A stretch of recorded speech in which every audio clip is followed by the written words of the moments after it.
বাম পাশে হাইওয়েতে নেমেছে, অমনি একটা ট্রাক এসে ওই সন্তানকে চাপা দিয়ে যাচ্ছে। একবারে লাশ স্পটেড। সেই সাধারণ মৃত্যুরা বলছে, হুজুর ওর মাথার মগজ টগজ কিচ্ছু না, একবার রাস্তার সাথে মিশে গেছে। শেষ পর্যন্ত গোস্তগুলি আস্তে আস্তে করে টেনে টেনে আমরা নিলাম।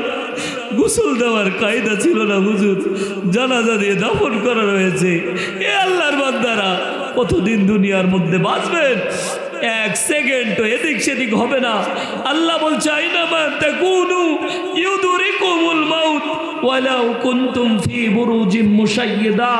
এ বান্দা, তুমি যেখানেই থাকো না কেন, মৃত্যু তোমাকে নির্ধারিত সময় তোমাকে গ্রাস করবেই করবে। কথা জোরে বলেন ঠিক কিনা? বলছে, মা যেদিন মারা যায়, হাফেজা ছিল, মা বলতেছে আমার সন্তান সৌদি আরবে প্রবাসে থাকে, আমার সন্তানটাকে তোমরা একটু ডাক দিও, আমার সন্তানটা এসে যাতে করে আমার জানাজাটা পড়ায়। বাবা মার এরকম আশা থাকে না ভাই? তো মা বলতেছে আমার সন্তানকে তোমরা ডাক দিও, যতক্ষণ না আসবে আমার লাশটাকে তোমরা ফ্রিজিং করে হলেও রাখিও, আমার জাদুটা এসে আমার জানাজা পড়াবে। রাত্রিবেলা খবর চলে গেল, সন্তান সারা রাত টিকিট প্রসেসিং করে সকালে ফার্স্ট ফ্লাইটে বাংলাদেশে এসে আন্তর্জাতিক বিমানবন্দরে নেমে একটা হাইস গাড়ি ভাড়া করে মায়ের জানাজার উদ্দেশ্যে রওনা দিয়েছে। কথা চলতেছে মোবাইলের মধ্যে, তাৎক্ষণিক কথা চলতেছে, কতক্ষণ লাগবে, এই আর 10 মিনিট 5 মিনিট করতে করতে হাইওয়ের পাশেই জানাজা। বিশাল আবেদা মানুষ ছিল, খুব আল্লাহু আলা মানুষ। এলাকার ভিতরে যদি পর্দানিশি কোনো মা মারা যায়, সবাই তার জানাজায় যাওয়ার চেষ্টা করি, ঠিক না বেঠিক জোরে বলেন? তো মায়ের জানাজার জন্য হাজার হাজার লোক উপস্থিত। সন্তান এসে জানাজা পড়াবে, রাস্তার পাশেই উজুর পানি রেডি করে তারা বালতিতে বদনাতে উজুর পানি নিয়ে দাঁড়ায় আছে। সন্তান নামবে, উজু করে জানাজার জন্য দাঁড়াবে। এই সন্তান মায়ের জানাজা দেওয়ার জন্য সুদূর সৌদি আরব থেকে বিমানে করে হাইস গাড়িতে করে আসতেছে। রাস্তার কাছে আর 5 মিনিট সময়, আলেম ওলামা কথা বলতেছে, অমনি ওই সন্তান নেমেছে, বাম পাশে হাইওয়েতে নেমেছে, অমনি একটা ট্রাক এসে ওই সন্তানকে চাপা দিয়ে যাচ্ছে। একবারে লাশ স্পটেড। সেই সাধারণ মৃত্যুরা বলছে, হুজুর ওর মাথার মগজ টগজ কিচ্ছু না, একবার রাস্তার সাথে মিশে গেছে। শেষ পর্যন্ত গোস্তগুলি আস্তে আস্তে করে টেনে টেনে আমরা নিলাম। গোসল দেওয়ার কায়দা ছিল না হুজুর, জানাজা দিয়ে দাফন করা রয়েছে। এ আল্লাহর বান্দারা, কতদিন দুনিয়ার মধ্যে বাঁচবেন? এক সেকেন্ড তো এদিক সেদিক হবে না। আল্লাহ বলছে, আইনামা তাকুনু ইউদরিকুমুল মাউত ওয়ালাউ কুনতুম ফি বুরুজিম মুশাইয়্যিদা। এ বান্দা, তুমি যেখানেই থাকো না কেন, মৃত্যু তোমাকে নির্ধারিত সময় তোমাকে গ্রাস করবেই করবে। কথা জোরে বলেন ঠিক কিনা? আল্লাহ তাআলার বিধানকে নিয়ে কেউ যদি কটূক্তি করে, কেউ যদি বাজে মন্তব্য করে, সে যদি আমার বাবা হয়, তাকেও ছাড় দেওয়া হবে না। কথা জোরে বলেন ঠিক কিনা? কোরআন নিয়ে হাদিস নিয়ে বাজে মন্তব্য যে করুক না কেন, আমরা কাউকে ছাড় দেব না। কথা জোরে বলেন ঠিক কিনা? রাখাল রাহা এই ইদানিং পাঠ্যপুস্তকের দায়িত্ব তাকে দেওয়া হয়েছে। এ রাখাল রাহা তার ফেসবুক পেজের মধ্যে বিশ্ব নবীকে নিয়ে কবিতার লাইন দিয়ে আল্লাহ নবী সাল্লাল্লাহু আলাইহি সাল্লামকে নিয়ে কটূক্তি করেছে। আমরা আজকে খয়ের বাড়ির মুসলমানরা দাঁত ভাঙা জবাব দিয়ে বলে দিতে চাই, বাংলাদেশকে আমরা বৈষম্য বিরোধী ছাত্র আন্দোলনের মধ্যে এজন্য আমরা বিজয় আনি নাই। এখনো বৈষম্য বাংলার প্রতিটা ইঞ্চি ইঞ্চি মাটিতে রয়ে গেছে। কথা জোরে বলেন ঠিক কি না? আমরা আজকে ফুলবাড়ির মুসলমান একযোগে এক বাক্যে বলে দিতে চাই, রাখাল রাহাকে সম্মানিত। আজকে আমাদের যারা দায়িত্বশীল আছে, যারা প্রধান উপদেষ্টার দায়িত্ব যারা পেয়েছেন, রাখাল রাহাকে হিসাবের কাঠ করে এনে হিসাব করতে হবে। কারণ তাদের বিচার যদি বাংলার জমিনে না হয়, সামনের দিনে আরো কুলাঙ্গার তৈরি হবে যারা বিশ্ব নবীকে নিয়ে বাজে মন্তব্য করবে। কথা জোরে বলেন ঠিক কি না? এজন্য আমরা মুসলমান কোনোদিন আগেও ছাড় দেইনি, ভবিষ্যতেও জোরে বলেন ছাড় দেব। নবীকে নিয়ে কেউ কটূক্তি করবে, বাজে মন্তব্য করবে, জীবন চলে যাবে, তাকে ছাড় দেওয়া হবে। কথা জোরে বলেন ঠিক কি না? বিশ্বনবী তো ঈমান, ঠিক না? ছলে বলে কলা কৌশলে নবী থেকে আলাদা করে দেওয়া হচ্ছে। আপনারা ভর্তা খেয়েছেন? আলু ভর্তা খেয়েছেন? খেয়েছেন? কথা বলে না ভাই। যুবক ভাইরা কথা বলো না কেন? জোরে বলেন খেয়েছেন? খাওয়ার তো দরকার, কারণ আলু ভর্তা না খেলে তো স্বাদ মিটে না। এটা দারুণ একটা খাবার। আলু ভর্তা তৈরি করতে হলে লবণ দেওয়া লাগে, তেল দেওয়া লাগে, একটু যদি স্বাদ বাড়াইতে চান ধনে পাতা দেওয়া লাগে, মরিচ দেওয়া লাগে, আরও কত আইটেম দিয়ে আলু ভর্তা তৈরি হয়। সব দিলেন, যদি আলু ভর্তায় লবণ না দেন কেমন লাগবে? মনে হচ্ছে মাটি খাচ্ছি, ঠিক না বে? ঠিক জোরে বলে। তো রাসূল হচ্ছে আমাদের ঈমান। ইহুদি, খ্রিস্টান, নাস্তিক, মুরতাদ মাঝে মাঝে বিশ্ব নবীকে নিয়ে কটূক্তি করার দ্বারা মুসলমানদের ঈমান দেখতে চায়। মুসলমানদের ঈমান আছে নাকি মরে গেছে? নবীকে নিয়ে কটূক্তি করার পরেও মুসলমান যদি না জাগে, এরা হচ্ছে মৃত মুসলমান। কথা জোরে বলেন ঠিক কি না? মুসলমান জাগতে হবে। বিশ্ব নবীকে নিয়ে কেউ বাজে মন্তব্য করবে, আমরা তাকে ছাড়, জোরে বলেন, দেব। আরেকটা বিষয়, কোরআনকে নিয়ে কে বাজে মন্তব্য করবে, আমরা এটাও ছাড় দেব। বাগেরহাটের জুলফিকার আলী এক নেতা ডাইরেক্ট মিডিয়ার সামনে এসে বলল কোরআন ভাউতাবাজি কিতাব। নাউজুবিল্লাহ, বাড়ি যা কোয়েন। প্রকাশ্য দিবালোকে কোরআনকে যারা ভাউতাবাজি কিতাব বলে, কোরআনকে একটা দলের সাথে মিলাতে গিয়ে কোরআনকে যারা অবমাননা করবে, প্রকাশ্য দিবালোকে তাদের বিচার কাস্টে নিয়ে ফাঁসির মঞ্চ তৈরি করে ফাঁসি দেওয়া লাগবে, অন্যথায় বাংলার মুসলমান তাদেরকে ছাড় দেবে না। কথা জোরে বলেন ঠিক কি না? মুসলমান কোরআন, রাসূল, আল্লাহ নিয়ে কেউ বাজে মন্তব্য করলে আমরা মুসলমান ছাড়। আসতে বলেন, দেবেন? কেউ যে হোক না কেন।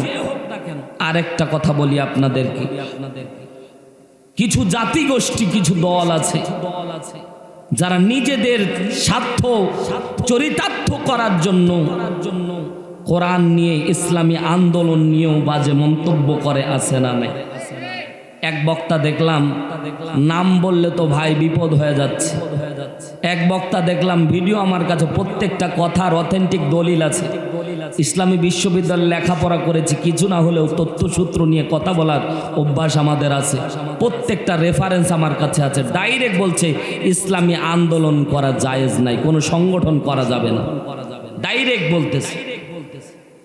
অথচ কোরআনের মধ্যে আল্লাহ তাআলা স্পষ্টভাবে বলছে ওয়াতাসিমু বিহাবলিল্লাহি জামিয়া, তোমরা ঐক্যবদ্ধভাবে আল্লাহর রশিকে আঁকড়ে ধরো।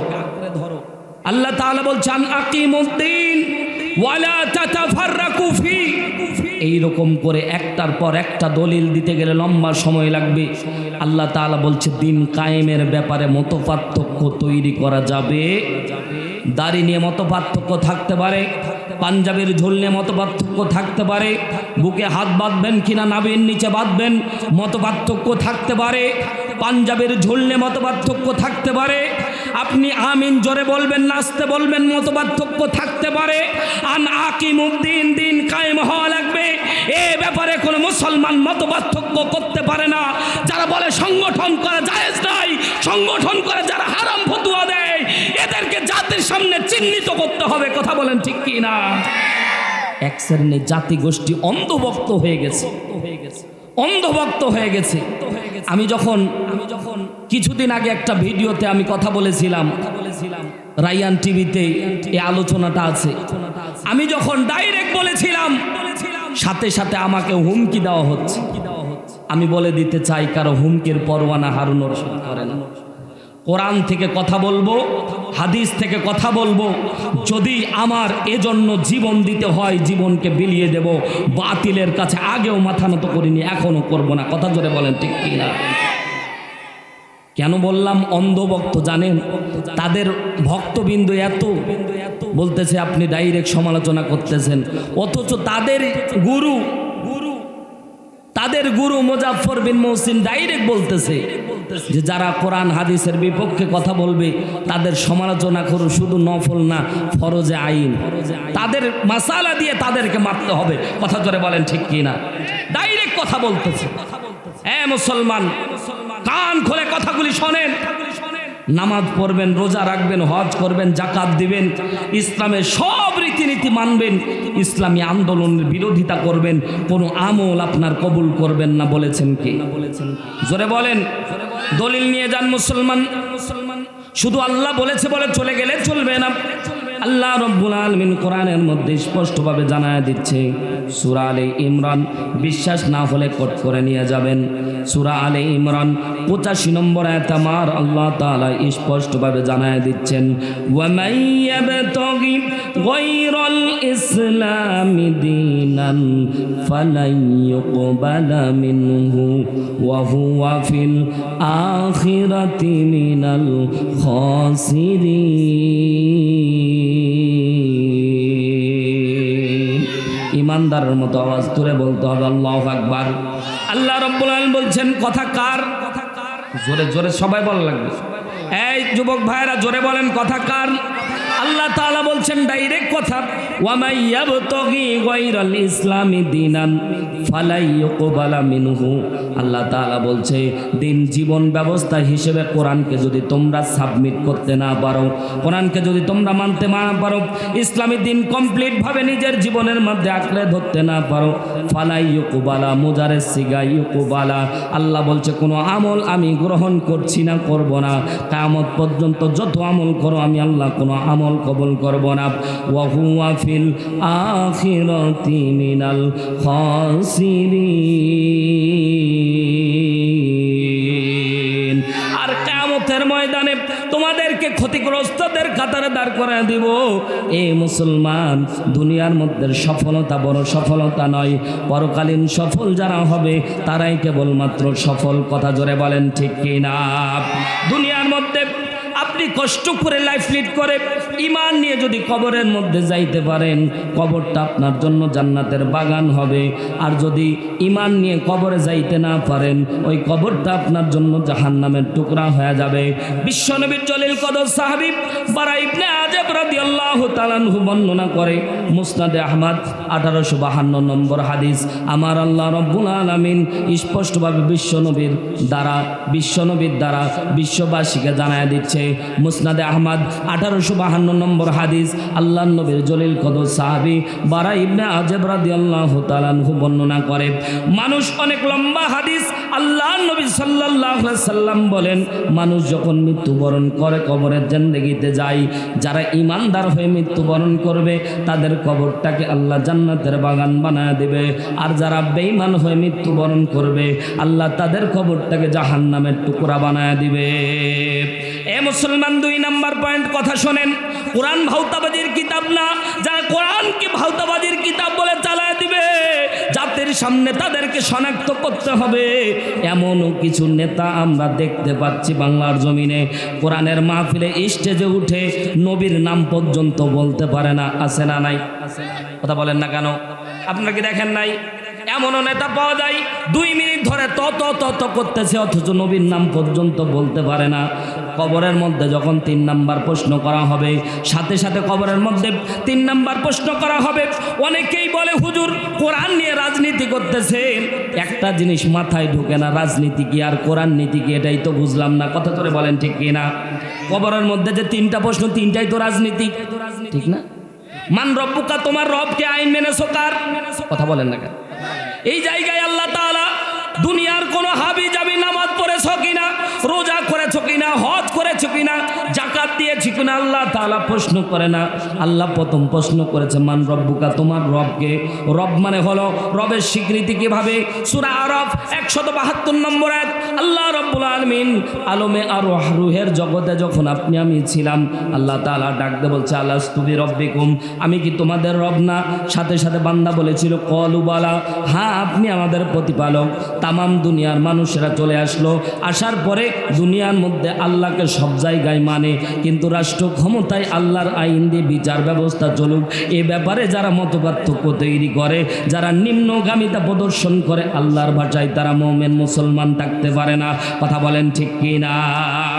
জিজ্ঞাসা করতে চাই, যে জমিনের উপর বসে আছেন এ মুসলমান পদ্মা নিশি আমার মা বোনেরা, দিলের কানটা লাগিয়ে কথাগুলি শোনেন।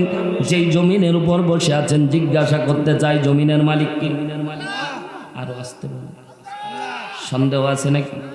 যারা বলতেছেন না চিৎকার দিয়ে বলেন না, জমিনটা কার? আসমানটা কার? আমাদেরকে বাঁচিয়ে রেখেছেন কে? জমিন যদি আল্লাহর হয়, আসমান যদি আল্লাহর হয়, জিজ্ঞাসা করতে চাই জমিনের উপরে আইন চলবে কার? না হুজুর, এবার তো রাজনীতি করতেছে, ঠিক না? মুসলমান ভাইরা আমার 2 নম্বর প্রশ্ন, আমার দিনুকা, দিন মেনেছ কার? ওমান দিনুকা, দিনটা কি ছিল? দিনুল ইসলাম? না না না, উত্তর শেষ না। দিনুল ইসলাম মানে তোমার জীবন ব্যবস্থা কি? কোন জীবন ব্যবস্থা মেনে তুমি জীবনের লাইফ লিড করেছ? 2 নম্বর প্রশ্ন, এটাও তো রাজনীতি। জীবন ব্যবস্থা কার দ্বারা পরিচালনা করলেন? আল্লাহ তাআলা কোরআনের মধ্যে সূরা মাইদা 44 নম্বর আয়াতের শেষ অংশে আল্লাহ তাআলা স্পষ্টভাবে জানায় দেয়, ওয়ামান লাম ইয়াহকুম বিমা আনজালাল্লাহ ফাউলাইকা হুমুল কাফিরুন। আরো জোরে বলতে হবে আল্লাহু আকবার। এ মুসলমান আল্লাহর গোলাম, একটু দিলের কানটা লাগিয়ে কথাগুলি শোনেন, কোরআন থেকে কথাগুলি শোনেন, ঈমান বাড়বে। এ মুসলমান আল্লাহ স্পষ্টভাবে জানায় দিচ্ছে, ওয়ামান লাম ইয়াহকুম বিমা আনজালাল্লাহ, আল্লাহ আসমান থেকে যে বিধান নাজিল করেছে, মুসলমান চিৎকার দিয়ে বলেন তো তার নাম কি? আসতে বলেন, আসতে বলেন। কোরআন শব্দটা বললে লাভ না লস? জোরে বলেন, কোরআন শব্দটা কোরআনে আছে না নাই? কোরআন শব্দটা কোরআনে আছে না নাই? আল্লাহ তাআলা বলছে, ওমান লাম ইয়াহকুম বিমা আনজালাল্লাহ, আসমান থেকে যেটা আমি আল্লাহ তাআলা তোমাদের জন্য নাজিল করেছি, আসমান থেকে নাজিল হলো কোরআন। আল্লাহ বলছে ইয়াহকুম, আল্লাহ তাআলা বলছে এটা যারা জীবন ব্যবস্থা পরিচালিত করা লাগবে, হুকুম আহকাম বিধি বিধান সমস্ত কিছু এটা দ্বারা মানা লাগবে। কিন্তু আমরা সব জায়গায় মানলেও আমরা রাষ্ট্র ক্ষমতায় এটা দিয়ে শাসন ব্যবস্থা পরিচালিত হোক এটা চাই না। এমন মুসলমান ঘরে ঘরে আছে না? না, নামাজ পড়ে, রোজা করে, হজ করে, যাকাত করে, বিগত সেশনে এই যে 5 আগস্টের পরে এখন তো ভাই উল্টা পথে বাতাস প্রবাহিত হচ্ছে। কিন্তু আগে যখন খারাপ জামানা ছিল, নামাজ পড়তো আর আস্তে করে হাজী সাহেব বলতো, আমি ওসব দোলদারি কিছু করি না। কথা কয় না, ঠিক না? আমি বলি তুমি পাকা শয়তান, কথা কোন ঠিক কিনা? হাঁসের ভিতরে রাজহাঁস যেটা বড় সেটাকে কি বলি? রাস্তার ভিতরে যেটা সেটাকে হাই রোড বলি, ঠিক না? রাজনীতির ভিতরে যেটাতে কোরআন আছে ওটাও হচ্ছে অরিজিনাল রাজনীতি, কথা জোরে বলেন ঠিক কিনা? সব কিছুর একটা লিমিট আছে। আল্লাহর নবীকে আল্লাহ তাআলা মক্কার মধ্যে, বিশ্ব নবীকে মক্কার জিন্দেগিতে রাখলেন। মক্কার জিন্দেগিতে সমাজ কায়েম হলো না, কোরআন প্রতিষ্ঠিত হলো না। আল্লাহ বলছে পরিবেশ নাই, হাবিব আপনি হিজরত করে মদিনায় চলে যান। মুসলমান জিজ্ঞাসা করতে চাই, আমার আল্লাহর ক্ষমতা ছিল না বিশ্ব নবীকে মক্কার মধ্যে প্রেসিডেন্ট বানানো? কথা কয় না, কে ছিল না? এ আসতে বললেন কে? জোরে বলা লাগবে ভাই, এটা তো ইমানের প্রশ্ন। ছিল না? আল্লাহ যে ক্ষমতা আছে এটা আগে আমরা বুঝতাম না। আগে মনে করতাম আল্লাহ এই শেখ হাসিনা কি যাবে না? কথা কয় না কে? এই শেখ হাসিনা কি যাবে না? আগে আমরা এটা মনে করতাম। কিন্তু 5 আগস্টে যখন পালানোর রাস্তা পাচ্ছিল না, তখন বুঝলাম আল্লাহর ক্ষমতা আছে। কথা জোরে বলেন ঠিক কি না? আমরা আগে বুঝতাম না ভাই, ঠিক না? কিন্তু আমাদের চোখের সামনে আল্লাহ দেখায় দিল, আল্লাহ ইচ্ছা করলে রাষ্ট্র ক্ষমতায় কাউকে বসাইতে পারে যার কল্পনাও করতে পারবা না। যাকে নোবেল বিজয় দেওয়া হয়েছে ডক্টর ইউনূসকে, ওর নোবেল পর্যন্ত বলেছিল, শেখ হাসিনা বলেছিল নোবেল নাকি ঠিক নাই। তাকেই আল্লাহ নিয়ে আসলো, কল্পনা করেছিলেন, তাকে আল্লাহ বসায় দিল। কোনো মানুষের কল্পনা নাই, তাকেও আল্লাহ বসাইতে পারে। কথা জোরে বলেন ঠিক কিনা? এই জন্য আল্লাহ নবী পরিবেশ পাচ্ছিল না। আল্লাহ তাআলা ইসলামী আন্দোলনের কর্মীদেরকে শিক্ষা দেওয়ার জন্য, ইসলামী আন্দোলনের কর্মীদেরকে পথ দেখানোর জন্য বিশ্ব নবীকে নির্যাতন, শত নির্যাতনের পরেও বিশ্ব নবী কোনোদিন দোয়া করেনি। সাহাবা একরাম বিশ্ব নবীর কাছে এসে বলতো, ইয়া রাসূলুল্লাহ, খাব্বাবকে দেখলাম উত্তপ্ত আগুনের মধ্যে জ্বলা দেওয়া হচ্ছে। খাব্বাব খাব্বাবের শরীরগুলি ইয়া রাসূলুল্লাহ দেখলাম ঝলসে ঝলসে যাচ্ছে। সুমাইয়াকে দেখলাম উত্তপ্ত ময়দানে, সুমাইয়ার লজ্জাস্থানে খঞ্জন নিক্ষেপ করে সুমাইয়াকে শহীদ করে দেওয়া হচ্ছে। ওগো নবীজি বেলালকে দেখলাম উত্তপ্ত মরুভূমির ভিতরে তার পায়ের মধ্যে রশি টেনে পুরা মক্কার মধ্যে অলিতে গলিতে ঘোরা হচ্ছে। হযরতে বেলাল হাবসি গোলাম জিহব্বা অত্যন্ত মোটা ছিল, জিহব্বাতে পর্যন্ত পেরেক মেরে দিয়েছে। আল্লাহ নবীর কাছে সাহাবায়ে কেরাম এসে বলছে, আপনি একটু দোয়া করে দেন। আল্লাহ নবী সূরা আনকাবুতের তাফসীর খুলে দেখেন, আল্লাহ নবীর দুই কান লাল হয়ে গেছে, শরীর লাল হয়ে গেছে। আহাসিবান নাসু আয়াতুরাকু আয়াকুলু আমান্না ওয়া হুম লা ইফতানুন। আল্লাহ তাআলা আয়াত নাজিল করে বিশ্ব নবীকে জানায়া দিচ্ছেন, হাবিব সাহাবায়ে কেরামের সামনে বিশ্ব নবী বলছেন, কত নির্যাতন সহ্য করেছো, যে যত বেশি নির্যাতন সহ্য করবে আল্লাহ তার জান্নাতটা তত তাড়াতাড়ি দিয়ে দিবে। অনেক মুসলমান এখানে বসে আছেন, গতবার এই ঠান্ডার দিনে বাড়িতেও থাকতে পারেন না।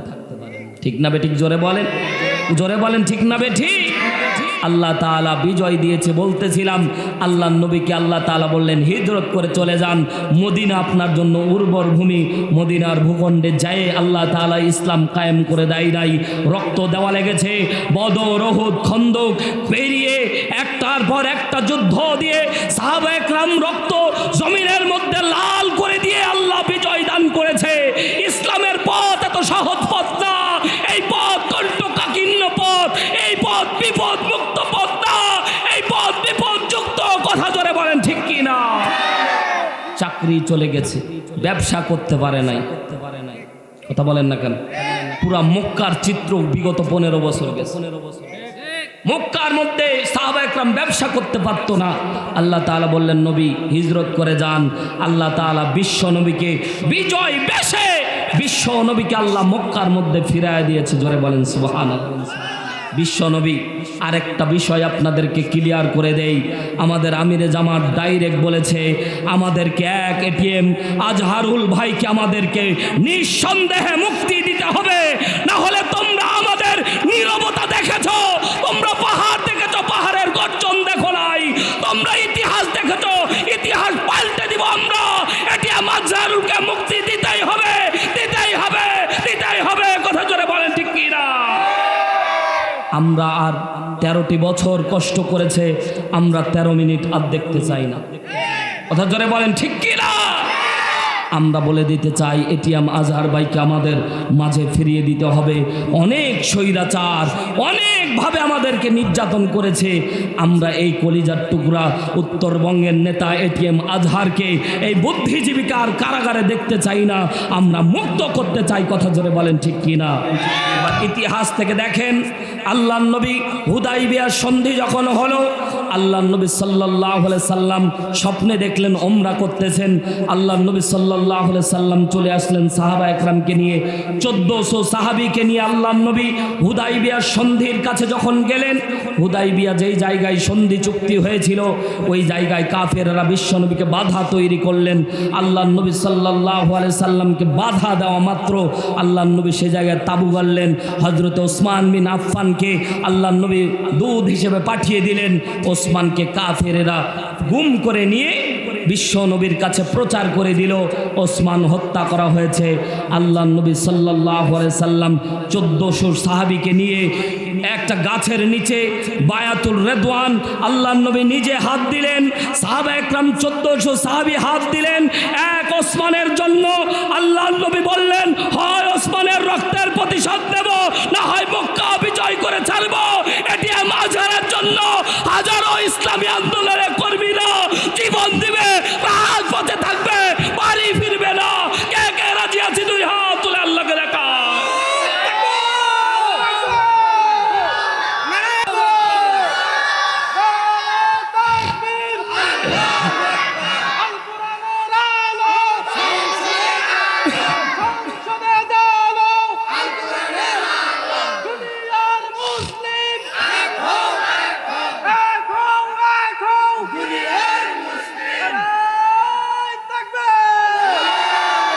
জীবন দেবেন তো ইনশাআল্লাহ? ও আল্লাহর বান্দারা, হুদাইবিয়ার সেই সন্ধিক্ষণ আমাদের চোখের সামনে আল্লাহ দিয়েছে, ঠিক না বেঠিক বলে? এক এটিএম আজহারের অনেকে বলছে হুজুর তাদের জন্য জীবন দিব, এক ইসলামী আন্দোলনের কর্মী জেলখানায় থাকা পর্যন্ত আমরা ঘুরব না। সবার মুক্তি হয়েছে, আমরা উদাত্ত আহ্বান জানাবো আমাদের ডক্টর ইউনূস সাহেবকে, আমাদের এটিএম আজহারকে ফিরিয়ে দেন, না হলে বাংলার অভ্যুত্থান আর এক অভ্যুত্থান ঘটবে, যেটা বাংলাদেশ জামাতে ইসলামের হবে। কথা জোরে বলেন ঠিক কি না? মনে করিয়েন না বৈষম্য বিরোধী ছাত্র আন্দোলনে সবচেয়ে বেশি ভূমিকা ছিল বাংলাদেশ ছাত্র শিবিরের প্রত্যেকটা কর্মী দলের। কথা জোরে বলেন ঠিক কি না? ভুলে যায়েন না, ভুলে গেলে চলবে না ইতিহাস। আপনি কার দ্বারা কার কথা মতো আমাদের নেতাকে আপনি রেখে দিয়েছেন, আমরা বলতে চাই নিঃসন্দেহে মুক্ত করে দেন, না হলে আপনার চেয়ারটা আমরা যেভাবে দিয়েছি ছিনিয়ে নিতে সময় লাগবে। কথা জোরে বলেন ঠিক কি না? হ্যাঁ মুসলমান, এক আল্লামা সাইদি আমাদেরকে গল্প শোনাতো। ইঁদুর একদিন এক পীরের দরবারে গিয়ে বলছে, পীর সাহেব আমি বিড়ালের যন্ত্রণা আমি বাঁচতে পারতেছি না, আমি একটু বিড়াল হতে চাই। তো পীর সাহেব ফু দিয়ে তারে বিড়াল বানায় দেন। কিছুদিন পরে এসে আবার বলছে, পীর সাহেব আমি কুকুরের জ্বালায় আর চলতে পারতেছি না, আপনি কুকুর বানায় দেন। কুকুর বানায় দিয়েছে, এবার শিয়াল তাকে জ্বালাচ্ছে। বলছে পীর সাহেব, কিছুদিন পর আবার এসে বলছে আমার একটু শিয়াল বানায় দেন। শিয়াল বানায় দিয়েছে। শিয়াল হওয়ার পরে এখন বনের মধ্যে আর ঘুরতে পারে না, সিংহ জ্বালায়। বলছে পীর সাহেব আমার সিংহ বানায় দেন। এবার সিংহ আবার চিতাবাঘের যন্ত্রণায় থাকতে পারতে খুব জ্বালাচ্ছে।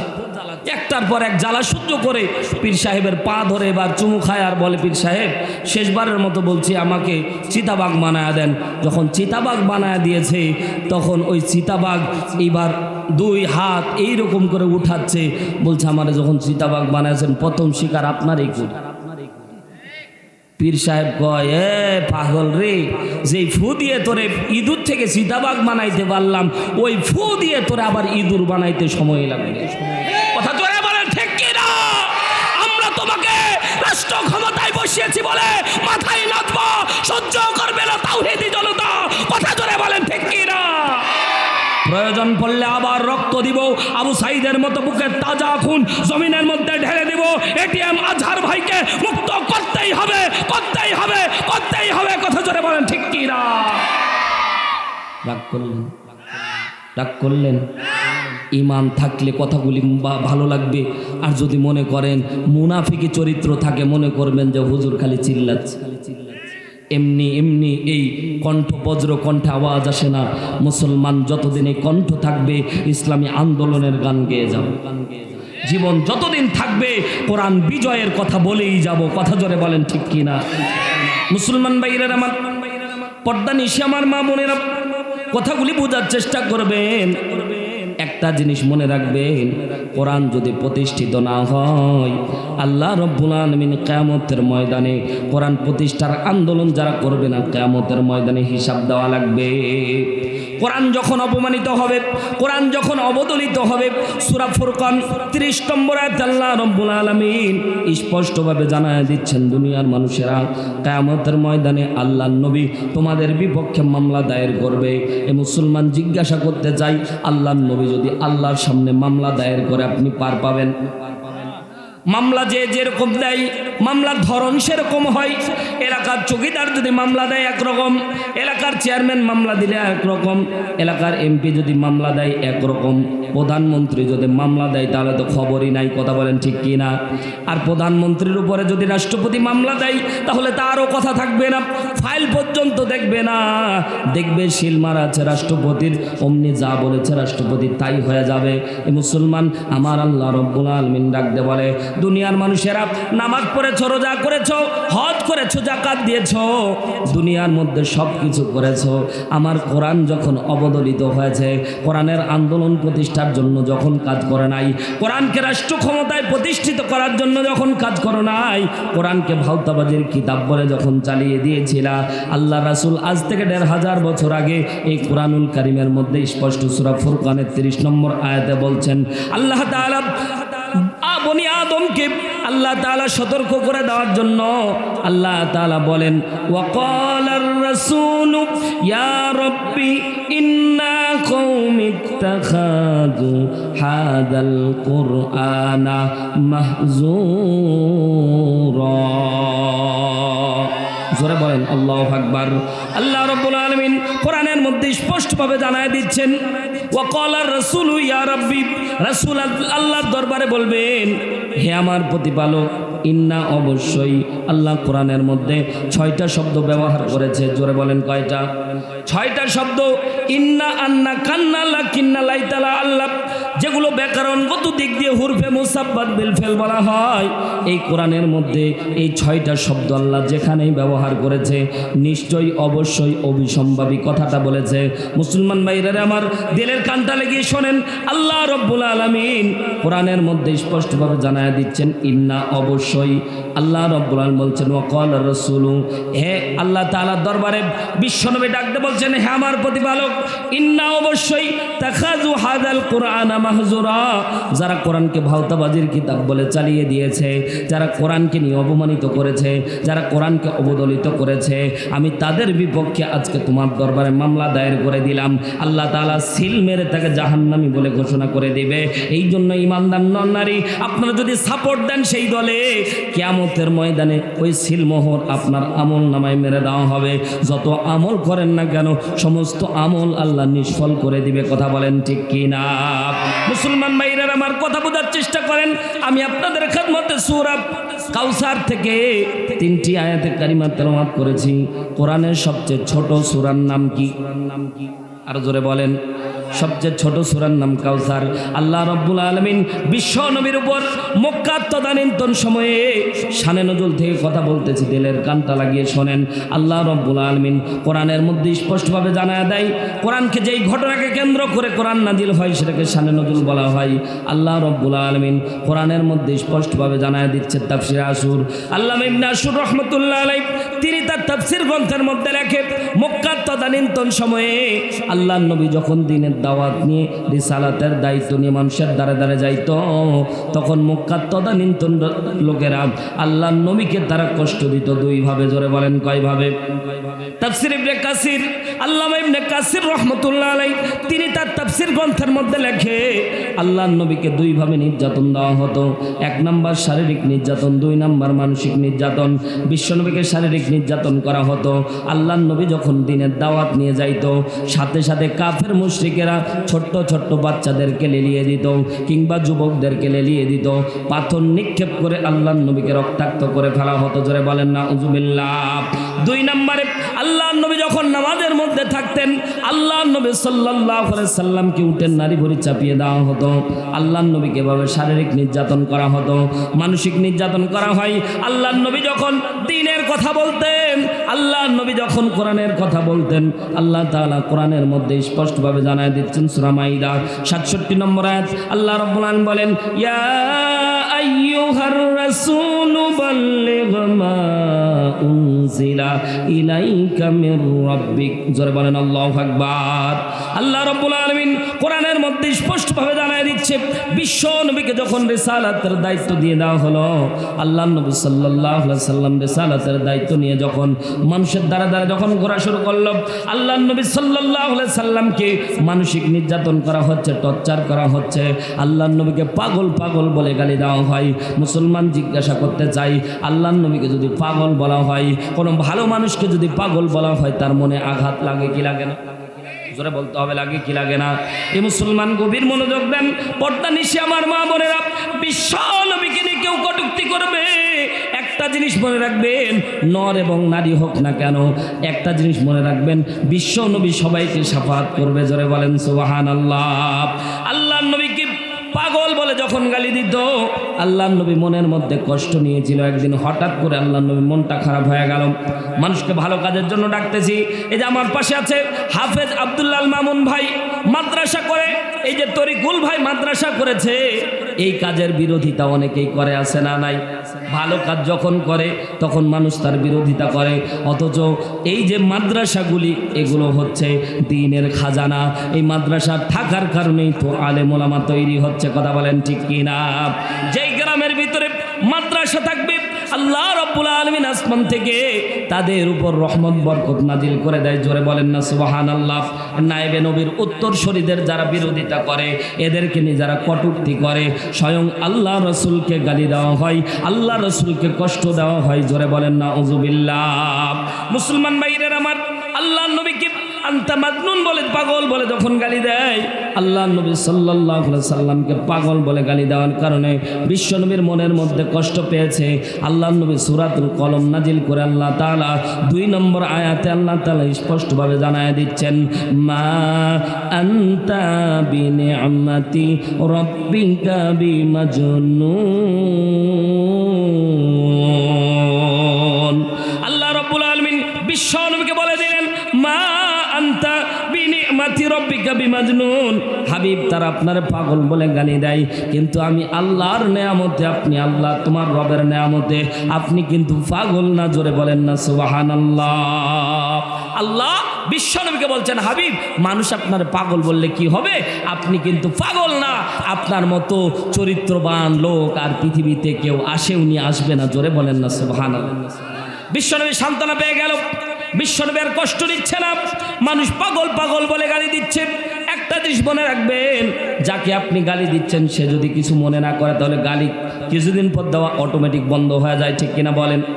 আল্লাহ নবী যখন আর কিছু মনে করতেছে না, আল্লাহ নবী সান্ত্বনা পেয়ে গেছে। কোরআনের মধ্যে আল্লাহ রাব্বুল আলামিন স্পষ্টভাবে জানায় দিচ্ছে, আল্লাহ তাআলা কোরআনের মধ্যে যখন মা আনতা বিনিআমাতি রাব্বিকা বিমাজনুন, সাথে সাথে আল্লাহ নবী আর মনের মধ্যে কষ্ট নিচ্ছে না। আল্লাহ নবী সাল্লাল্লাহু আলাইহি সাল্লামকে বিশাল আকারে যখন কষ্ট দেওয়ার জন্য বারবার পাগল বলে গালি দেয়, কিন্তু নবী আমার কষ্ট নিচ্ছেন না। একদিন আল্লাহ নবীর প্রাণপ্রিয় ছোট্ট বাচ্চা আবুল কাসেম মৃত্যুবরণ করলো। আল্লাহ রাব্বুল আলামিন ছোট্ট ছোট্ট বাচ্চাদেরকে দুনিয়ার বুকে আপনাকে একটা নেয়ামতের জন্য পাঠাই, সাথে সাথে অনেকের বাচ্চা হওয়া মাত্র মারা যায়। আছে না নাই? একটা সুসংবাদ গ্রহণ করবেন, মা যাদের বাচ্চা হওয়ার সাথে সাথে মারা যায়, এরাই হচ্ছে সবচেয়ে দামি, কারণ এই বাচ্চাটা জান্নাতি। জোরে বলেন না সুবহানাল্লাহ। ধৈর্য ধারণ করতে হবে, বলা যাবে না, আল্লাহকে গালি দেওয়া যাবে না। অনেকে আমরা বলি যে আমার বাচ্চা হয় মারা যায়, আল্লাহ আর কাউকে দেখে না, খালি আমারটারে দেখে, বলি না? এটা কিন্তু একটা গালি, এই গালি দেওয়া যাবে না। ধৈর্য ধারণ করতে হবে। আল্লাহ নেয়ামত দিয়েছে, নিয়ে নিয়েছে। বিশ্বনবী মনের মধ্যে কষ্ট পেলেন, স্বাভাবিকভাবে চিরচারিত নিয়ম অনুযায়ী মানুষের একটা মন, বিশ্বনবীর একটা মন আছে। আল্লাহ নবী যখন মনের মধ্যে কষ্ট পেলেন, বিশ্বনবী মনের মধ্যে কষ্ট পাওয়ার কারণে আল্লাহ রাব্বুল আলামিন বিশ্বনবীকে সান্ত্বনা দিবেন। এদিকে আবু জেহেল বেতন ভাতা যুক্ত করে দিয়ে সাদ বিন সুহাইল নামের একজন কাফেরকে, তাফসীরের মধ্যে এসেছে সাদ বিন সুহাইল বিশ্বনবীকে পিছন থেকে আবতার আবতার বলে গালি দেওয়া হয়। আল মুজামুল ওয়াসিত এই ডিকশনারির মধ্যে আবতার শব্দের ব্যাখ্যা করতে গিয়ে, আবতার শব্দের আবিধানিক অর্থ নিতে গিয়ে বলা হয় নির্বংশ, লেজ কাটা, যার বংশের মধ্যে কোনো প্রদীপ নাই তাকে নির্বংশ আবতার বলা হয়। বিশ্বনবীকে আবতার আবতার বলে যখন গালি দেয়, আল্লাহ নবী মনের মাঝে সাহাবা একরামকে নিয়ে বের হলেন। হযরত বিশ্বনবী সাল্লাল্লাহু আলাইহি সাল্লাম সাদ বিন সুহাইলকে নিয়ে যখন বের হলেন, বিশ্বনবী সাহাবা একরামকে নিয়ে বের হলেন। সাদ বিন সুহাইল পিছন থেকে বারবার আবতার আবতার বলে গালি দেয়। আল্লাহ নবী সাল্লাল্লাহু আলাইহি সাল্লামকে আবতার আবতার বলে যখন গালি দিচ্ছে, আল্লাহ নবী নিজের অজান্তে নিজের চোখ দিয়ে কেমন জানি পানি বের হবে হবে ভাব তৈরি হয়েছে। জিবরাইল আমিন চলে আসলেন, আসার পরে সূরাতুল কাউসার নাজিল করে দিলেন। জোরে বলেন বিসমিল্লাহির রহমানির রহিম, ইন্না আ'তাইনাকাল কাউসার। জোরে বলেন না আল্লাহু আকবার। আল্লাহ তাআলা বিশ্বনবী সাল্লাল্লাহু আলাইহি সাল্লামকে আল্লাহ রাব্বুল আলামিন বলে দিলেন, ইন্না অবশ্যই, আ'তাইনা আপনার নামে করে দেওয়া হয়েছে কাল কাউসার। এখানে মজার ব্যাপার দেখেন, ইন্না নিশ্চয়, মুসাব্বাত বিল ফেল, 2 নাম্বার 3 আলিফ টান দেওয়া হয়েছে, 3টা তাকিদ দেওয়া হয়েছে। আল্লাহ তাআলা বিশ্বনবীকে বোঝাচ্ছেন নিশ্চয়, অবশ্যই, অবশ্যই। জোরে বলেন আল্লাহু আকবার। আল্লাহ নবীকে বোঝাতে চাচ্ছেন, হাবিব আপনার নামে আমি আল্লাহ রব্বুল আলামিন হাউজে কাউসারটা লিখে দিয়েছি। সাথে সাথে আল্লাহ নবীর মুখে মুচকে একটা হাসি চলে এসেছে। জোরে বলেন সুবহানাল্লাহ। সাহাবা একরাম বলছে, ইয়া রাসূলুল্লাহ, আপনার মুখের ভিতর কান্নার একটা ভাব দেখতে পাইলাম। ইয়া রাসূলুল্লাহ, কাঁদবেন এমন অবস্থায় চোখের পানি। ও গো নবীজি, চোখের পানির ভিতরে হাসির রহস্যটা কি? আল্লাহর নবী বললেন, ও আমার সাহাবীরা শোনো, এই মুহূর্তে আল্লাহ রাব্বুল আলামিন সূরাতুল কাউসার আমার উপর নাজিল করে দিয়েছে। জোরে একবার বলেন না সুবহানাল্লাহ। সম্মানিত ভাইরা আমার, রাগ করতেছেন? চলবে কিন্তু ভাই, 12টা বেজে গেছে, এখনো আরেকটা বক্তা আছে। কখন ওয়াজ শুনবেন আর কোন ফজর নামাজ পড়বেন? হ্যাঁ, সারা রাত নামাজ পড়বেন না তো একজন, সারা রাত আর বক্তার কুপা খায়, আর ফজর নামাজ না পড়লে দুইজনের মায়ের শাল্টিং মায়ের কথা। ফজরের নামাজ কিন্তু এই যে আমরা গভীর রাত পর্যন্ত খালি মাহফিল করেন, ফজরের নামাজের হুঁশ নাই। ও ভাই, 2 রাকাত ফরজের নামাজ আর এই কিয়ামত পর্যন্ত তাফসির মাহফিল এক পাল্লায় দিলেও এক হবে না। কি মনে করেছেন? উঠায় এত দিয়েছেন 11:30টায়, আলোচনা করার নিয়ত ছিল অনেক। আবার এই দিকে নামাজের দিকেও খেয়াল করা লাগবে, এজন্য আর আমি সামনে বাড়াবো না, নাকি বল? বক্তা নিয়ে আসেন, তাড়াতাড়ি বক্তা নিয়ে আসেন। খালি ওয়াজ করলে হবে না, নামাজের দিকে খেয়াল করা লাগবে। কথা জোরে বলেন, ঠিক কিনা? মুসলমান ভাইরা আমার চলবে? লিল্লাহে তাকবীর। না চলার পক্ষে কে কে হাত উঠান তো? মাশাআল্লাহ, সবাই অ্যাক্টিভ আছেন তো। লিল্লাহে তাকবীর। সারা রাত চলুক পক্ষে কে কে আছেন? হাত তুলেন। অনেকেই, যুবক ভাই, হাতই সোজা হয় না, তোর তো বিয়ে হবে না রে ভাই। দেখেন কার হাত সোজা হয় না, কিন্তু শরীর দুর্বল। লিল্লাহে তাকবীর। আল্লাহ কবুল করুন, জোরে বলেন আমিন। এই যে আপনারা সারা রাত শুনতে চেয়েছেন, মজার ব্যাপার হলো আমল নামায় আল্লাহ সারা রাত ওয়াজ শোনার সব দিয়ে দিয়েছে। সুবহানাল্লাহ, জোরে বলে। পর্দানিশী মা বোন সহ যারা আছে, মা বোনদের বিষয়ে আমরা অনেকেই এখন তুচ্ছ তাচ্ছিল্য করি। মা বোন আমাদের নেয়ামত। কথা জোরে বলেন, ঠিক কিনা? বিশ্বনবী সাল্লাল্লাহু আলাইহি সাল্লাম সবচেয়ে আদর করতেন কন্যা সন্তানকে। সুবহানাল্লাহ, জোরে বলে। আল্লাহর নবী কোনো পুরুষ সন্তানের ব্যাপারে বলেনি, অথচ বিশ্বনবীর কাছে এক সাহাবী আসলেন, বললেন আমার একটা কন্যা সন্তান। আল্লাহর নবী বললেন, তুমি একটা জান্নাতের মালিক। আল্লাহর নবীর কাছে আরেকজন এসে বললেন, ইয়া রাসূলুল্লাহ, আমার 2টা কন্যা সন্তান। আল্লাহ বলছে, তুমি 2টা জান্নাতের অধিকারী। আল্লাহর নবীর কাছে আরেকজন আসলো 3টা কন্যা সন্তান নিয়ে। আল্লাহর নবী বললেন, তুমি 3টা জান্নাতের অধিকারী। অথচ এই জান্নাত ঘরের মধ্যে আসলে আমরা হাফ ফুলায় থাকি। তুমি একটা ছেলে সন্তান দিতে পারো না? কথা খায় না। ওই মায়ের কি ক্ষমতা আছে ভাই ছেলে সন্তান দেওয়া? কথা বলেন না কেন? আমাদের মা বোন পরে বেকার হয়ে গিয়ে পীরের দরবারে যায় ছেলে সন্তান। কথা কন না কেন? ভণ্ডরা আবার পেটের মধ্যে মালিশ করে দেয়। আল্লাহ তাআলা কি বলেন তো সন্তান দেওয়ার মালিক কি? খাজার নামে মাজার করে দেখায় যারা খাজার শান, দিনে করে ভণ্ডামি আর রাত্রে মারে গাজা। আছে না নাই? জোরে বলেন, আছে না নাই? আমার দেশের মধ্যে আবার একদল লোক এমন জিকির করে, হুকু হুকু হাগে না মুতে আল্লাহ। বলবো ওরা আবার এমন তাল মারে, নতুন ঈদের চাঁদ উঠেছে 18 গাই, তোরা আইকে যাবি ভাই বোনেরা, আই রে ছুটে আই আই আই আই। এই দেখছেন, হুকু হুকু মানে হাগে না মুতে আল্লাহ জানে। আই রে তোরা দলে দলে। ঠিক আছে তো ভাই, আমরা বাড়ি ভাই। আল্লাহ তাআলা এদের থেকে আমাদের হেফাজত করুন, জোরে বলেন আমিন। এরা এই সমাজের দুশ্মন। কথা জোরে বলেন, ঠিক কি না? জিকিরের নামে ভণ্ডামি করে, এদেরকেও ছাড় দেওয়া হবে? চলবে ইনশাআল্লাহ। ও মুসলমান, একটা জিনিস আপনাদেরকে বলি, বিশ্বনবীকে বারবার কষ্ট দেওয়া হতো। আল্লাহর নবীকে আল্লাহ সান্ত্বনা দেওয়ার জন্য সূরাতুল কাউসার নাজিল করে দিলেন। আল্লাহর নবী মুচকি একটা হাসি দিয়ে দিলেন। সাহাবা একরাম বলছে, ইয়া রাসূলুল্লাহ, হাসার কারণ কি? সাথে সাথে বিশ্বনবী ডাক দিয়ে বললেন, আল্লাহ তাআলা আমাকে হাউজে কাউসারের মালিক বানায় দিয়েছে। জোরে একবার বলেন আল্লাহু আকবার। আর জোরে বলেন আল্লাহু আকবার। এ মুসলমান, আল্লাহর নবীর হাসার পিছনে কারণ 2টা। তাফসীর ইবনে আশুর, আল্লামা ইবনে আশুর রহমাতুল্লাহ আলাইহি তিনি তার তাফসীর গ্রন্থে হাসির কারণ দুইটা ব্যাখ্যা করেছে। এক নম্বর কারণ হলো কিয়ামতের ময়দানে মানুষ যখন সূর্যের তাড়নায় মানুষের কলিজাগুলি যখন ফেটে যাবে, সূর্য 7 হাত কিংবা 8 হাত নিচে চলে আসবে, সূর্যের কারণে, সূর্যের তাপের কারণে পুরো পৃথিবী তামা হয়ে যাবে। আল্লাহ রাব্বুল আলামিন সেদিন নিদারুণ কষ্টের দিনে আল্লাহর নবীর হাতে হাউজে কাউসারের নহরটা দান করে দিবেন। বিশ্বনবী পেয়ালা ভরে ভরে উম্মতকে পানি পান করাবেন। জোরে বলেন না সুবহানাল্লাহ।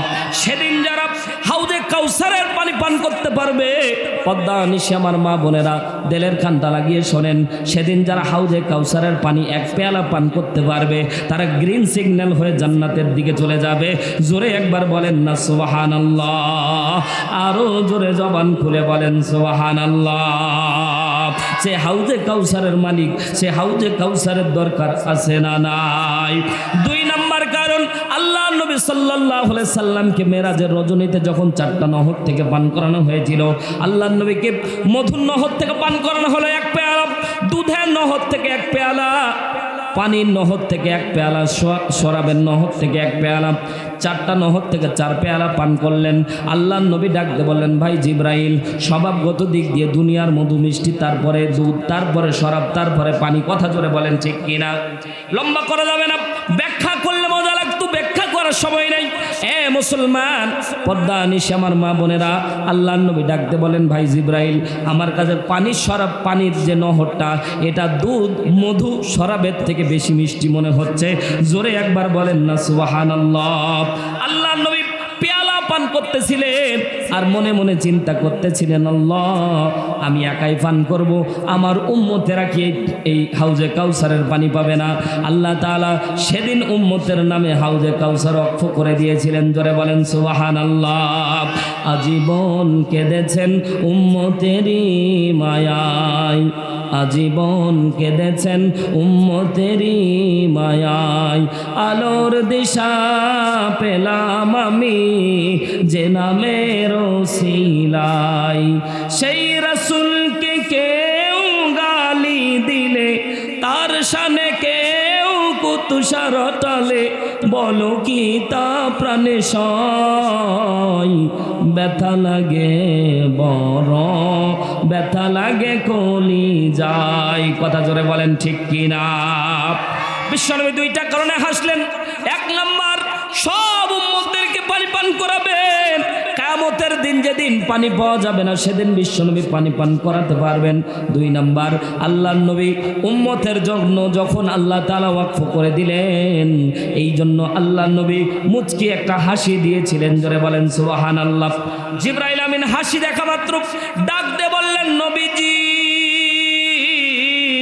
ইয়া রাসূলুল্লাহ, ইয়া হাবিবাল্লাহ, আপনি যে কারণে হাসতেছেন, আমার আল্লাহ রাব্বুল আলামিন আপনাকে অতগুলো উম্মতকে আপনার হাউজে কাউসারের মালিক বানাবে না, অতগুলো উম্মত পাবে না, আপনার সব উম্মত হাউজে কাউসারের পানি পাবে না। 2টা আমল যারা করবে তারাই কেবলমাত্র হাউজে কাউসারের পানি পাবে। পর্দা নিশি আমার মা বোনেরা খেয়াল করে শোনেন, কয়টা আমল? জোরে বলেন, আরো জোরে। জোর হলো না, জোরে বলেন কয়টা? 2টা আমল। আল্লাহ তাআলা বলছেন, ফাসাল্লি লিরাব্বিকা ওয়ানহার। আল্লাহু আকবার বললেন না? জোরে বলেন আল্লাহু আকবার। আল্লাহ বলছে ফাসাল্লি লি, রবের জন্য নামাজ পড়া লাগবে, রবের জন্য কোরবানি করা লাগবে। এই 2টা আমল যারা করবে, আল্লাহ তাদেরকে হাউজে কাউসারের মালিক বানিয়ে দিবে। জোরে বলেন সুবহানাল্লাহ। আজ থেকে দীপ্ত শপথ গ্রহণ করব, সবাই 5 ওয়াক্ত নামাজ পড়বো ইনশাআল্লাহ।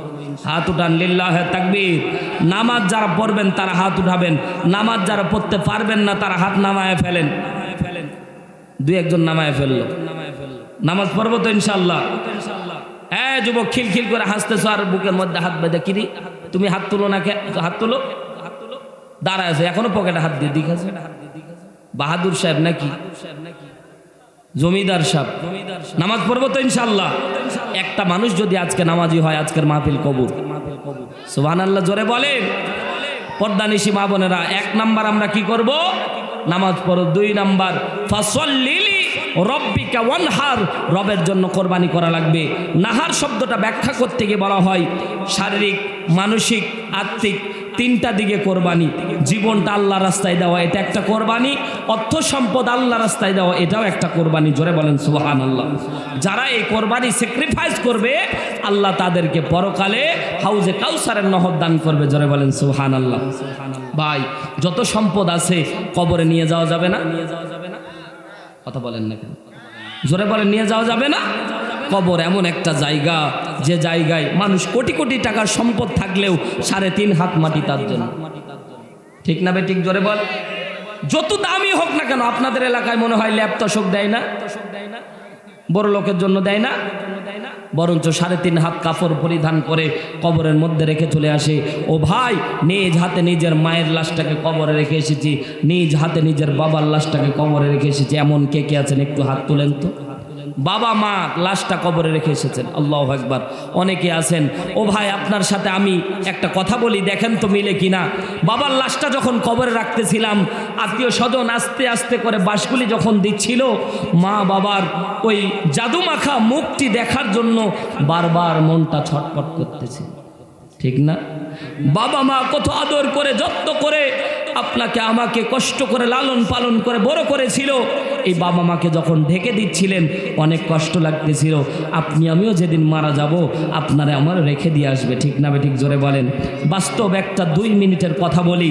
আমার কুমিল্লা চান্দিনা চৌরাস্তায় মাহফিল ছিল। ও ভাই, আপনিও মারা যাব, আমিও মারা যাব, পদ্মা নিশি মা বোন সবাই মারা যাব, দুনিয়ার মধ্যে সম্পদ পড়ে থাকবে। ঠিক না বেঠিক? জোরে বলেন। মুসলমান দেলের কানটা লাগিয়ে শোনেন। চান্দিনা চৌরাস্তা কুমিল্লার পাশে মাহফিল করতে গেলাম।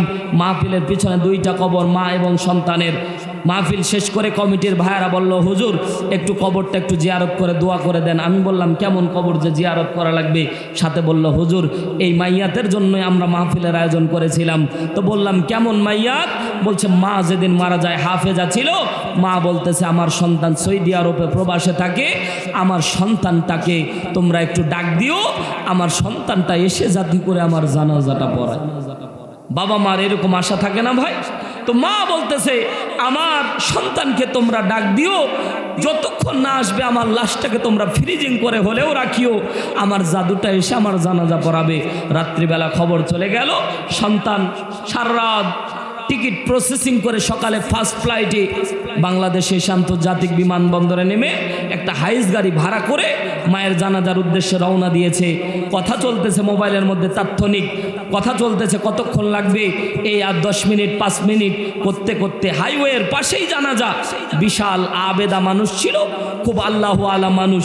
এলাকার ভিতরে যদি পর্দানিশি কোনো মা মারা যায় সবাই তার জানাজায় যাওয়ার চেষ্টা করি। ঠিক না বেঠিক? জোরে বলেন। তো মায়ের জানাজার জন্য হাজার হাজার লোক উপস্থিত। সন্তান এসে জানাজা পড়াবে, রাস্তার পাশেই উজুর পানি রেডি করে তারা বালতিতে বদনাতে উজুর পানি নিয়ে দাঁড়ায় আছে। সন্তান নামবে, উজু করে জানাজার জন্য দাঁড়াবে। এই সন্তান মায়ের জানাজা দেওয়ার জন্য সুদূর সৌদি আরব থেকে বিমানে করে হাইস গাড়িতে করে আসতেছে। রাস্তার কাছে আর 5 মিনিট সময়, আলেম ওলামা কথা বলতেছে। অমনি ওই সন্তান নেমেছে, বাম পাশে হাইওয়েতে নেমেছে। অমনি একটা ট্রাক এসে ওই সন্তানকে চাপা দিয়ে একবারে লাশ স্পটেড। সেই সাধারণ মৃত্যুরা বলছে হুজুর ওর মাথার মগজ টগজ কিচ্ছু না, একবার রাস্তার সাথে মিশে গেছে। শেষ পর্যন্ত গোস্তগুলি আস্তে আস্তে করে টেনে টেনে আমরা নিলাম। গোসল দেওয়ার কায়দা ছিল না হুজুর, জানাজা দিয়ে দাফন করা রয়েছে। এ আল্লাহর বান্দারা, কতদিন দুনিয়ার মধ্যে বাঁচবেন? 1 সেকেন্ড এদিক সেদিক হবে না। আল্লাহ বলছে আইনামা তাকুনু ইউদরিকুমুল মাউত ওয়ালাউ কুনতুম ফি বুরুজিম মুশাইয়্যিদা। এ বান্দা, তুমি যেখানেই থাকো না কেন, মৃত্যু তোমাকে নির্ধারিত সময় তোমাকে গ্রাস করবেই করবে। কথা জোরে বলেন ঠিক কিনা? একটা জায়গা ভাই, ওই সন্তান জানতো না যে মায়ের জানাজা দিতে এসে নিজের জানাজা তৈরি হবে। ঠিক না বেঠিক? জোরে বলে। যুবক ভাইয়েরা, মনে করতেছ হায়াত অনেক আছে, লম্বা আছে। পদ্মানিশি মা বোনেরা, দিনের জন্য যতটুকু করে যাবা পরকালে গিয়ে ততটুক পাবা। দুনিয়া আপনার আমার থাকার জায়গা না। কথা জোরে বলেন ঠিক কিনা? এজন্য কবিতার ভাষায় বলতেছে, দুনিয়া থাকার জায়গা নয় রে দুনিয়া, দুনিয়া থাকার জায়গা নয়, না ফেরার দেশে যাইবা একদিন ফেসে, আর তো ফিরাইবা না ও দুনিয়া, দুনিয়া থাকার জায়গা নয়। কথা জোরে বলেন ঠিক কিনা?